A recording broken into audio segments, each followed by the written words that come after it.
KOGO News Time, 5:11. Have you ever gotten into an argument with your spouse over a posting on social media? Well, you're not the only one. A new study finds a link between divorce and Facebook. And here to talk about this, we have a family law attorney, Jacqueline Newman, joins us on the KOGO News live line. Jacqueline, thank you so much for joining us on San Diego's Afternoon News. Thanks so much for having me. I can't tell you how many times I've heard this story. My wife / husband doesn't want me to keep in touch with old friends of the opposite sex because it could lead to problems, and so they don't. And I always think to myself, how sad you lose a friendship because of that. Yeah, no, it happens all the time. I mean, I think that there are more and more affairs that are taking place because of Facebook, and people are reconnecting with high school sweethearts and the like. And so, I mean, I can understand why people have that concern, but I would agree if you're in a healthy marriage, you'd like to think that people can be friends without being tempted. So why then is Facebook leading to divorces because of old flames rekindling?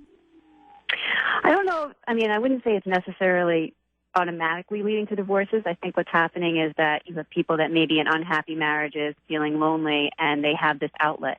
And a lot of times if you reconnect with your high school sweetheart, for an example, everybody goes back to a place, a happier time that they may have been, more carefree.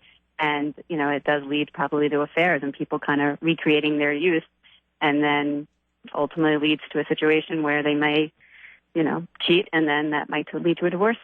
Well, it's interesting. This study found a link between social media use and decreased marriage quality in just about every model they tried to analyze. In other words, if you spend a lot of time in social media, I mean, is that something you see couples come to you, or maybe a husband or a wife comes to you and said, look, I can't stand it anymore. I got to get out of this marriage.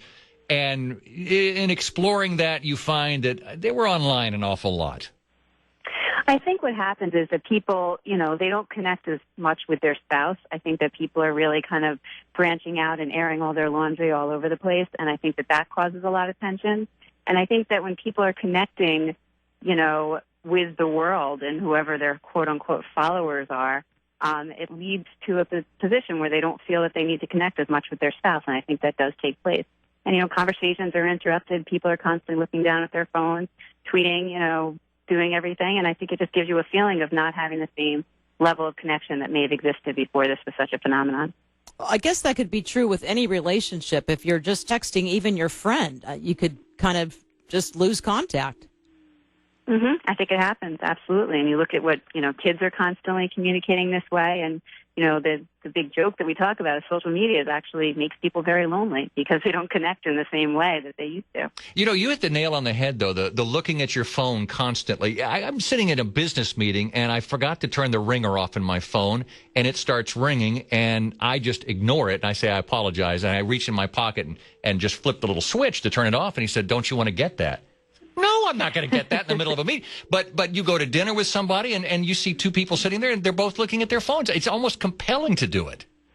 Yep. No, I think that there's an addiction that people constantly want to be in contact, and you feel like you're missing something if you're not immediately responding. And there are people that have the expectation for an immediate response. So, yeah, I think that happens all the time. Jacqueline, you mentioned about kids, of course, being on social media, and a lot of kids know nothing but social media. They don't even use the regular phone that much. And this, I would imagine, could contribute to not developing great nurturing relationships that could lead into, a marriage. Even if you don't really talk a lot, that's pretty much going to cut off everything that you have in common.